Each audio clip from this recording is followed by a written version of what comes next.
Hey traders, Raghee here. Happy Thursday, everybody. Welcome to Charts and Coffee. Hope everyone's doing well. All right, so today is post Powell. And partly I thought, well, could there be a bit of a post Powell pullback?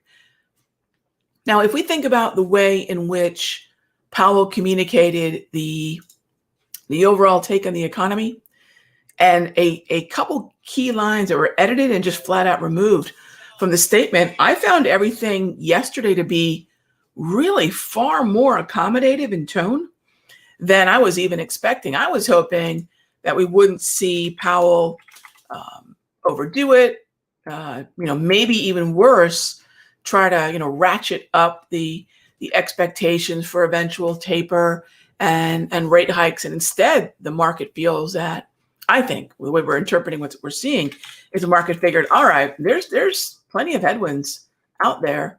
And we know that headwinds are going to keep the Federal Reserve from shortening the timeline to eventual action.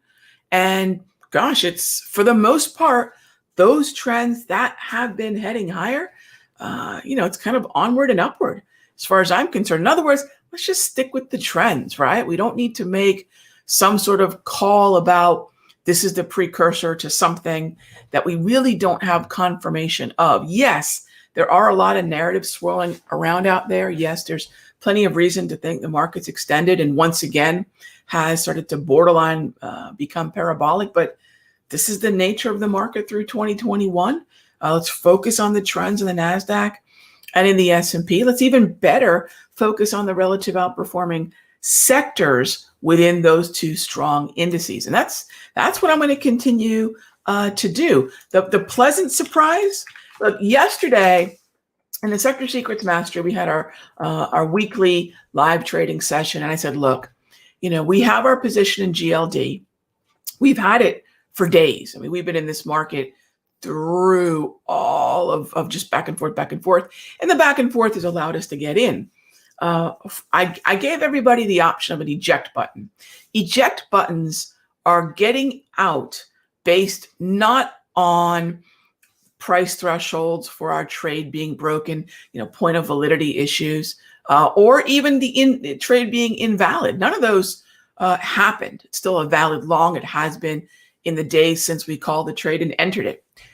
What we have now is finally the breakout. But yesterday I gave a lot of the traders an eject button, which is, hey, if you don't want to assume the uncertainty of the FOMC, go ahead and get out at a mild win or a mild loss and just call it a wash. Otherwise, let's see if the trade that we planned about a week ago is going to follow through. By the way, if you're not in and you're wondering, oh my gosh, have I missed this trade? Oh no, I don't believe so. Because two things are going to happen. One, we're either going to exhaust at this Darvis level that we have exhausted at before, and we're going to pull back, or we're going to break out, which is fine, maybe organize into a double green uptrend, in which case we can go about starting to buy the dips, which would be great. So that's what's on my radar here this morning, and let's kick off this episode with some questions. Oh, who better than Mr. James Harris? How you doing, buddy? Good morning. I wanted to set up a trade based on a weekly chart. Ooh, so looking at XLF on the weekly. So very rarely, James, I love the question, but let's set expectations about any candle that takes an entire week to form. First of all, the criteria, my friend, on a weekly is no different than what I would expect on a daily. Do I have a double green uptrend? I do. So I wouldn't call it a trade per se. If this is really a time horizon question relating to a time frame, what's the difference? Time horizon is how long do you anticipate being in the trade. Time frame is, of course, what that interval is on the chart. If I'm looking at a weekly, I really stop thinking about trades, quite frankly, and I'm thinking more about the early stages of building my portfolio, my investment book. So I'll give you an example, and hopefully this will help you. So in my portfolio, and you'll know this because We sent this out in those weekly macroeconomic updates that I send out to you guys in the Sector Secrets room and in the futures room for that matter. I said, look, IYT was something I was looking at to the upside. Nice double green, pull back into the wave. But that time horizon is months. So I don't look at the weekly for trades. I categorically think it leads to just a mess of a trade that may not look valid on the daily, but we can find, some sort of justification for holding on based on the weekly. I don't like to mix time frames in that manner. I like to day trade off that short term. You guys know if you took the day trading playbook class, 2 minute, 5 minute, I like to swing trade on a daily, and I like to set up my investments mostly on the daily, mostly on the weekly, sometimes using the daily, but mostly on the weekly. So, I would just say don't set up a trade on the weekly, set up investments, set up those longer term time horizon setups on the weekly. Just be careful. But yes, if you're looking at the double green pullback, yeah, it's valid. It's valid. Just don't think of it as a trade. For me, if I'm looking at a day trade, maybe, clearly just that session, maybe just the morning. Daily time frame, swing trade, days, usually 3 or 4 days to sometimes 3 or 4 weeks and beyond. That's sort of the duration, if you will. Now, on a weekly, now I'm talking investment type duration. So thanks for the question. And, feel free on the Wednesdays that we're together every week to, throw some of those weeklies in there where you're looking at some of these further out duration type setups. I mean, how far out am I going to expect with a weekly? I mean, I'm kind of looking at 6 months. 6 months usually is what I'm looking for. All right. Next up is, hey there, Francisco, thoughts on GS. All right. So Goldman Sachs. I don't love financials, and that's going to be partly the problem. And then let me take you on over to the multi. Let's do this here real quick. Let's open up the XLF. Let's take a look at that there. So what I'm doing is I'm bringing up a layout that is designed to give me a view of the sector, the tide, as I like to call it, and the individual boats.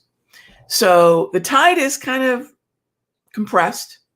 A lot of the larger boats heading lower. The boats that are looking good based on this layout are Morgan, American Express, SPGI. So where does Goldman fit in on all this? It's kind of looking sideways.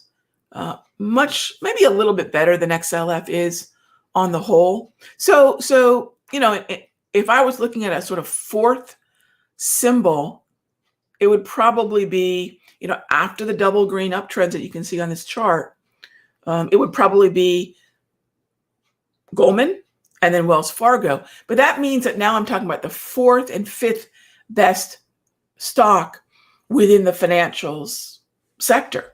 So do I love it? No.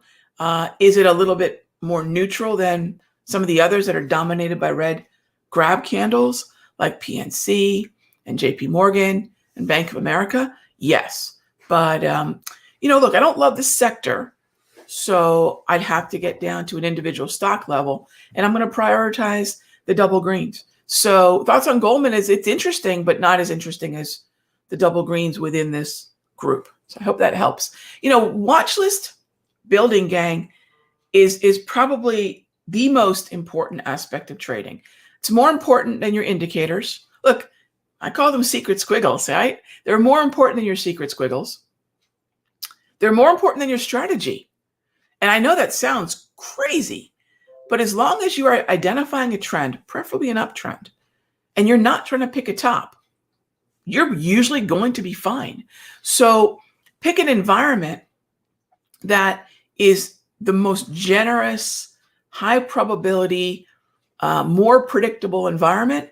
And then everything else, interestingly enough, tends to work better, right? And I think a lot of traders sometimes neglect that part of their watch list building process, or they just find stocks that everybody else is trading, or they find the sort of stock du jour of the month or the day, and they trade that, not ever stopping to ask, is this the best example of the kind of environment that I, meaning, you, me, individually do best in? So that presumes that but I think the easiest sort of generality is most of us, whether we're momentum traders, trend followers, day traders, most of us will do better. Our performance will be better in uptrends. So seek those out, prioritize those, and, humor me, if you will, for maybe a month or a quarter and focus on those. That's, by the way, exactly what we do in Sector Secrets. Every now and then we'll take a non-trending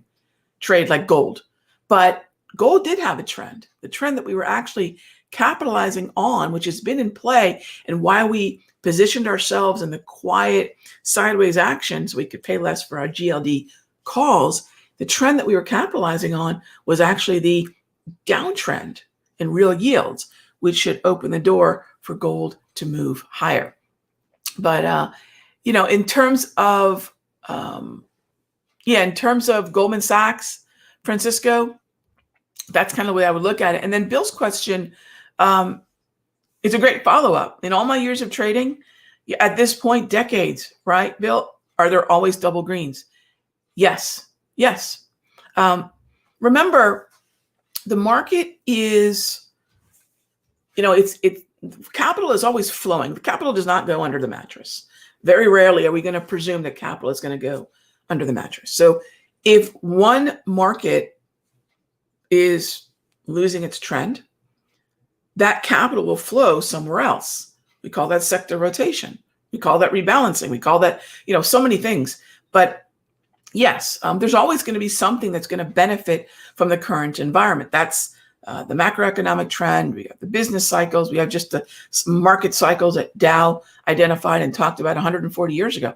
Something will benefit when something else is losing favor. That's really that Ferris wheel analogy that I use for sector rotation. So what's being neglected now, when at some point in the future, the large money now thinks it doesn't want to be involved at the higher highs, and it's going to put its capital to work somewhere else, it's usually going to go to places that were completely neglected.